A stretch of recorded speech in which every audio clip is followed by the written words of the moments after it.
what's up, you guys? Maggie here, and welcome to another episode here on Sacred Queens Essentials, or Sacred Essentials for short, your brand new resource hub for everything faith-based, bath business, or anyone kind of going into a similar field. I believe that this channel is for you, so I encourage you to stick around by hitting that subscribe button so that you do not miss all of the gems that we need to be successful this year. So today I want to talk a little bit about vendor shows, vendor events, and how to really be prepared, guys, because let's be honest, vendor shows, pop-up events is really taking a risk, right? Most of us are paying a fee before we even enter these events, and all we are hoping for is a nice return, nice interactions and networking, but sometimes that's not always the case. So today I am here with a few tips and what I learned at my very first vendor event. So let's go ahead and jump into number one. So the first thing that I've learned about even doing plenty of these vendor shows is that first impressions matter.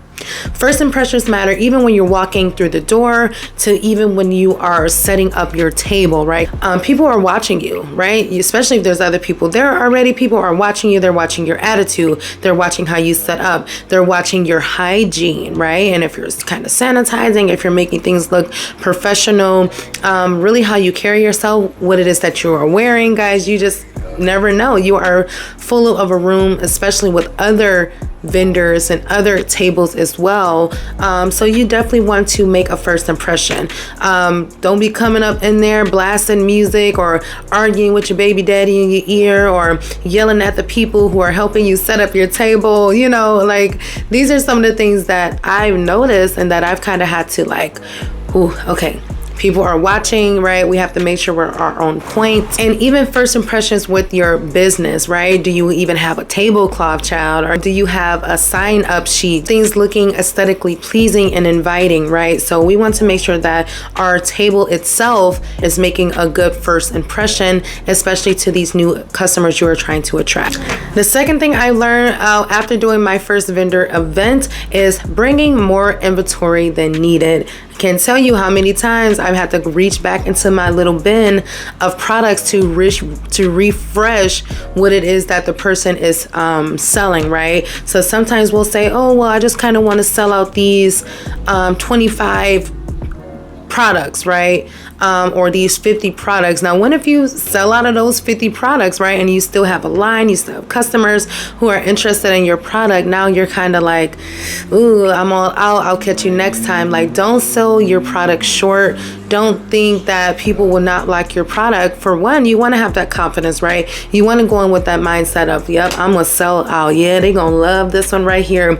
I'm going to represent this one or display this one so that it gets more attention, gets more attraction, that sort of thing. So I've ran out of product before. Sometimes I run out of one specific collection. So if you know one collection or one product is hitting more than the others, yeah, heck yeah, make sure you got some extra bins or bags full of, sometimes I will store them up under my table or behind me or whatever. Guys, you can never go wrong. I'd rather have more product and extra product than to have no product at all. And now you're setting limits and caps for your business, okay? So always make sure you have extra product, okay?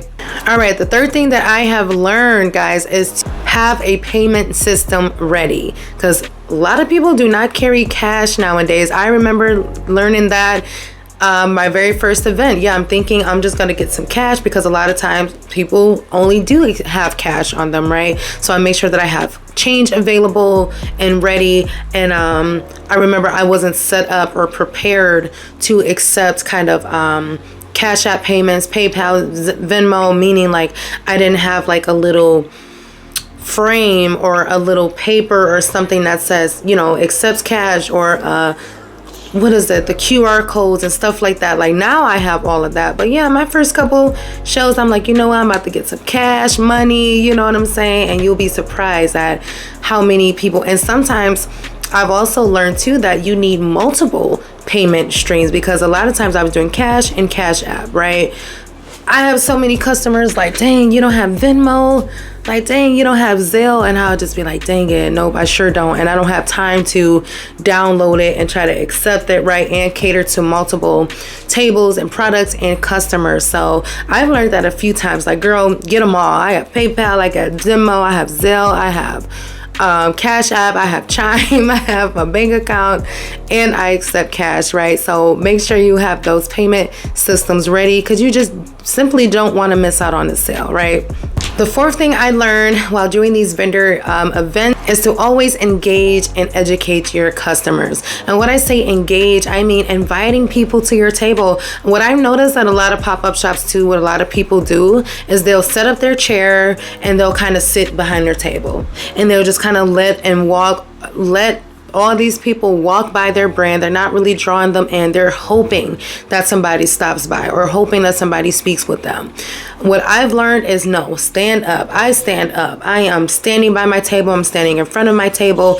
It's more approachable that way. When you're sitting down, it's really kind of like you're closed off a little bit. And again, you're hoping for that sale versus when you're standing up, you are kind of more engaged. You're more willing to be engaged.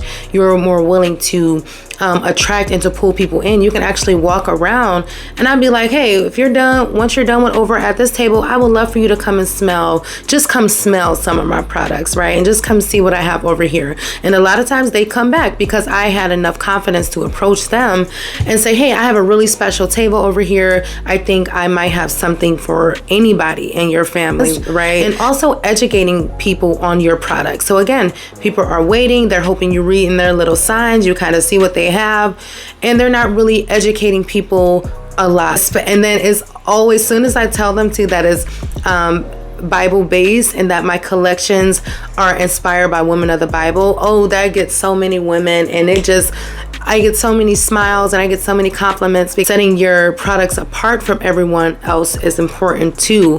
And the last thing that I have learned from doing these vendor events is collecting emails and social media following. So my very first events, I didn't have like a little clipboard, or I didn't have anything that said how to kind of follow me online, other than like my little banner, but I didn't get that until later, right? I didn't have that for my first vendor show. So yeah, I ended up investing in a vertical banner to kind of see things blown up, kind of have all my social media. I will have frames, one with like a QR code to like a website or my Cash App, and then one kind of showcasing all of my social media. I have it all packed up right now, but yeah, I'll have a clipboard like, hey, even if you're not buying today, hey, give me your email. I would love to throw you on my my email list, so that you can get newsletters, you can get updates, you can get deals and percents off. And guys, it works. Before I know, by the end of the day, I didn't collected 10 to 12 emails, or I didn't got so many social media followings, because I'm like, hey,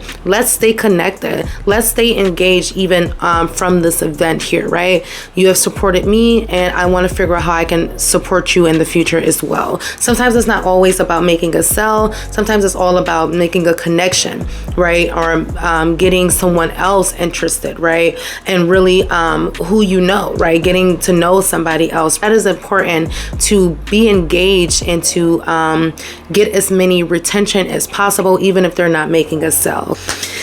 Whew, that was a mouthful, guys, but that was so impactful. I hope that was some really good tips there. Those are some real life things that I have learned when doing these vendor shows. I, for one, enjoy in-person interactions. I would most rather kind of sell in person, because I really think my personality adds to that. Again, I can approach anyone. I can talk to anyone.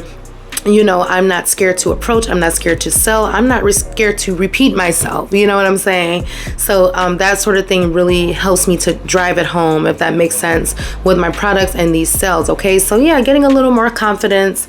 I took public speaking in high school too, so hopefully that played a part. And I really want people to love and get to know my products too. So you can't be scared to sell yourself, because if you can't sell yourself, how are you going to expect someone else to advocate and to sell your products for you if you don't do it for yourself, right? I love you guys already, and I will catch you in the next one. Peace.